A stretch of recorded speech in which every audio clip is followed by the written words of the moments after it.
we chat to My Chemical Romance frontman Gerard. Hello there, we're here with Gerard from My Chemical Romance. How are you doing? Good, how are you? Very well. Are you enjoying our little palatial pad we have here? I like it very much. It's very good. So, how's download going for you so far? Well, we got here a little late. We just got in. We were stuck in traffic, I think, because of a car accident. So. Just get here, literally just rolled up. Yeah, we're just very excited to be playing. Yeah, I mean, how do you feel like headlining? That must be a pretty big deal for you. It is, you know, because this was actually one of our favorite festivals to play at when we played it the first time. We remember how much we loved it, so yeah, it's a big honor to be able to close it down. Yeah, I mean, it's a big thing, you know, in the UK. This is our festival, so I mean, do you feel proud, like, you know, how are the British fans treating you? Well, I mean, you know, the way we feel about the UK is it kind of feels like our home anyway, like our unofficial home. So that we're kind of proud for it in that way too, you know. I mean, do you feel the pressure, like, being the closer band for a day? As in, like, a lot of people have turned up to see you guys. Not you'll be like the surprise band or kind of you can show someone else up. Right. Everybody's looking at the top of the bill, and it kind of ends at your name. What if it all goes wrong? I have always said the best spot is right before last because you have nothing to lose and everything to gain. But we've had such a fun time, and the challenge is part of what makes it fun. So yeah, you get a little nervous. You're like, oh, we have to close it out, so we better be good, you know. Yeah. So that we can handle. I don't think we. That arrogant.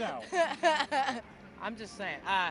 But you know, production-wise, I don't think we have a lot today. So we have to be that good. You know what I mean? So never think I'll make you try to stay. And maybe when you get back, I'll be off to find another way. I always wonder, like, say on the tour, you know, there's pyros, there's flames. Do you have like big markings like kind of X, don't stand there? Because I always, there's a Spinal Tap moment for any band that has a large stage set where suddenly, like, you know, kind of Bob goes up because he kind of steps off the drum rise at the bit where like the pyros behind him go and like Bob goes up in flames. You guys turn around and kind of get, you know, a firework in the face. I'm not wishing it on you, but it's possible. It is very possible. There was a time when we had the spark shower come down for Disenchant, and right before it comes down, I noticed that my brother is standing right under it. That can't and I'm be like, good. I'm trying to like say, come here, and he's like just Hi. smiling at me like, you're like, no, really, me. Yeah, and then I had to go grab him, and then the sparks all came down. So have you got something special lined up for the stage show this year? Can you reveal anything? I think we're honestly just gonna play as hard as we can. We're just gonna grind it hard and fast. So. I mean, do you feel like you've got a point to prove to some of the other bands and artists on the lineup this year that have they've had a bit of, you know, somebody have had a bit of a dig at you guys in the press recently. Yeah, you know, we all know who that is. Do you feel like there's almost like there's a point to prove and kind of like a gauntlet to lay down, or does that stuff just rub off you? I remember you said once that, you know, you hadn't met a band that was worth biting back, that had kind of taken a shot at you. Like, do you still feel that's the case? Well, I mean, you know, out of the ones that had said anything about us, I didn't feel like any of them were worth it. You know, I mean, like if Elvis Costello said something about us, I'd be like, oh, well, it's Elvis Costello, so maybe he's got a point, but. I mean, does it bother you, like, bad press? I mean, do you just kind of just zone it out? I mean, you're doing yeah, what you're doing. I think acknowledging it is just makes it gives them what they want, which is more press. Anybody that's doing that is doing it for press. So, I mean, like, you know, anybody that's doing it right now, it's probably because they got a new record coming out. When after all this time is you still love, you're still a guide for nothing I don't know. So take your gloves and get out, ready to get out while you can.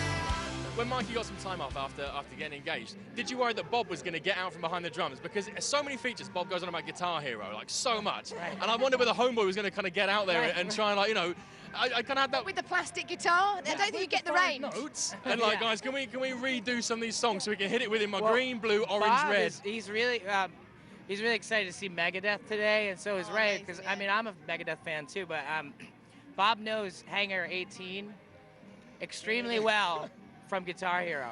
Yep. And he could tell you, probably while they're playing it, he'll go like red, blue, green, green, red, blue, orange, blue. Are you a fan? Do you play it yourself? I'm not great at it, but yeah, I enjoy playing it. You know, they've got a tent here, so you can actually go and play really? Guitar Hero in front of loads of fans. It's amazing. I mean, it's got to be something. Everyone obviously wants to be a rock star. Do you know what I mean? Yeah, it's quite scary how literally everybody in the world ever. Because the drugs never work, they gonna give you a smirk, cause they got methods of keeping you clean. They gonna rip up your heads, your aspirations to shreds. Another cog in the murder machine. guys, do you feel a responsibility to try and like, knock out that kind of rock star mystique? Because there's a lot of people that will spend this weekend here trying to kind of make themselves, out to be kind of these rock gods, these immortals. Do you feel there's as equally important as putting on a good show? It's about stepping things down and kind of being human and real. I don't think it's our responsibility. I just think that's the way we do it. I think mystique is usually just something that's bullshit, and I think there's more mystique in just telling the truth sometimes. Because it's more about what you don't tell them. I mean, I'm a pretty open book, but then there's things I just don't talk about, and because they're special to me or something. They're not part of this. So, I mean, we do what we do extremely well, and it's about playing. I've never really understood why, for some people, it's about talking shit or partying extra hard or being really lousy to women. I've never understood that, and I've always wondered why. Take Iron Maiden. That band's about playing really f***ing good, and they're probably the greatest heavy metal band ever, I think, in my opinion at least. And that band's never been about that. They've just been playing.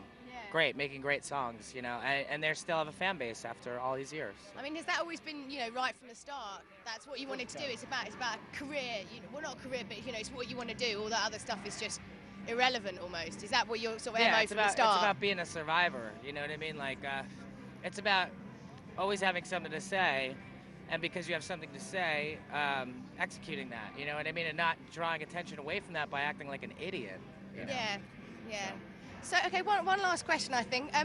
As we are at a festival, have you got any embarrassing festival stories yourself that you'd like to share, My pants fell down at Warped in the U.S. Nice. Yeah. So they all got a free bit of extra there? Right. Were you adequately clothed in the underwear department? Yeah, it was a lot more extra at the time. I think I was like 212 or something at the time. I was pretty heavy.